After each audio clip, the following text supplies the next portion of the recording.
Good morning, I'm Mabel Jong, and you're watching Day 1 coverage of the World Healthcare Congress here in Washington, D.C., and I'm so pleased to have with me in the studio Stephen Nolte, who is CEO of Sutter Health Plus. Stephen, thank you so much for your time today. Good to be here. Thank you for having me. Well, we were able to have a nice conversation over the phone for our podcast, and now people are curious as to what's next for Sutter Health. Sure. Tell me what's going on with the company now. Well, it's been some months since we talked, and we've gone through the first of the year this year, and really had a big spurt of growth that took us well above actually what our targets were for the year. And actually, as we look down the road to the pipeline for the rest of the year, it's pretty exciting. We're gonna really exceed our expectations in terms of growth. So that's a very positive affirmation of the plan and what we're trying to do. But it also is a validation of some of the direction in the Northern California markets and provider-sponsored health plan advantages. What can be learned from some of the growth that you're experiencing now that other states and other organizations in other states might find interesting? Yeah, I'm a big believer in planned growth, and that may sound aspirational. You can actually do that, even in spite of the way that we do have to sell our products today under the Affordable Care Act. But I think it's about partnerships. It's really about mapping out a plan, creating a strategy that gives you an eye to the future around where you want to be, what you want to do in terms of delivering, in our case, because we're not-for-profit, a community benefit, and then managing it.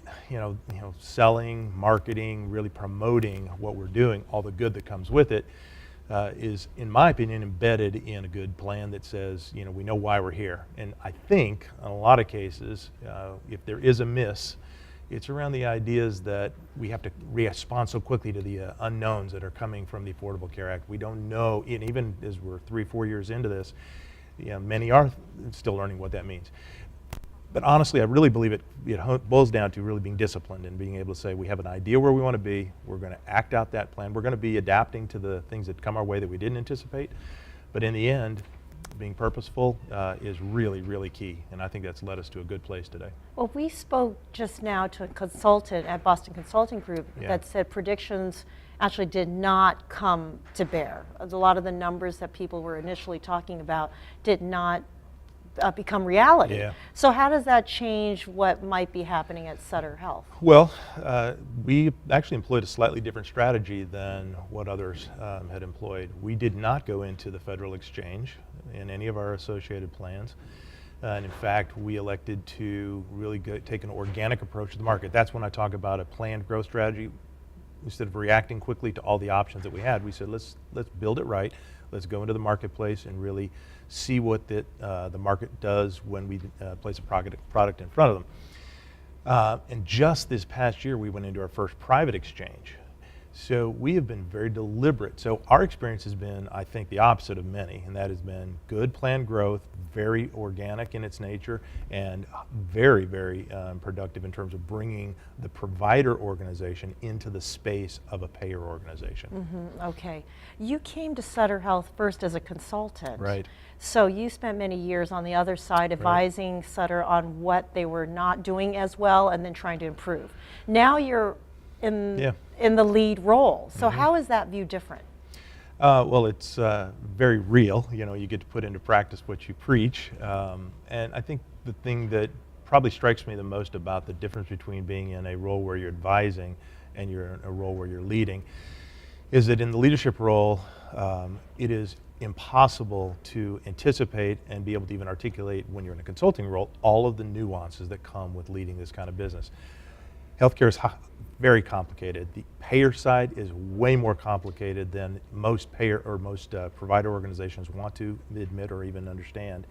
And so the complexities of really leading within the framework of this type of an organization require a lot of good listening skills and really understanding how relationships are going to be forged so that you can move things forward.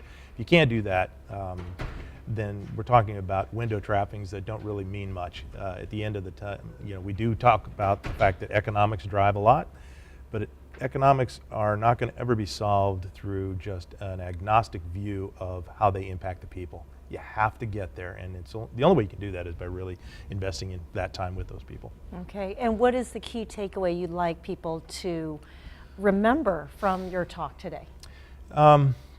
I suppose first that there are no easy answers to the healthcare dilemma that we have today. You know, I've been in this business a long time, and I think many things have come full circle in my time in this business.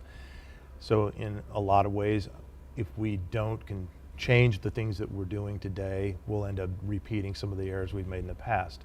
So the fundamentals, the economic fundamentals, the relationship fundamentals, the expectations that in a design and only in a design can you solve a problem need to be quickly abandoned. We need to get to the heart of the matter and really look at things that matter, which is healthcare is local, that the relationships between a provider and a payer are unique in that local market. They're never going to be identical elsewhere. Mm-hmm. And as many times as we'd like to attempt to homogenize this business into a single approach to doing this kind of work, it just isn't going to be the case. We cannot do that. So you have to really be very thoughtful about how you approach it, and you have to be very, very adaptable to what will come, because things will happen that you didn't anticipate, and you need to be ready.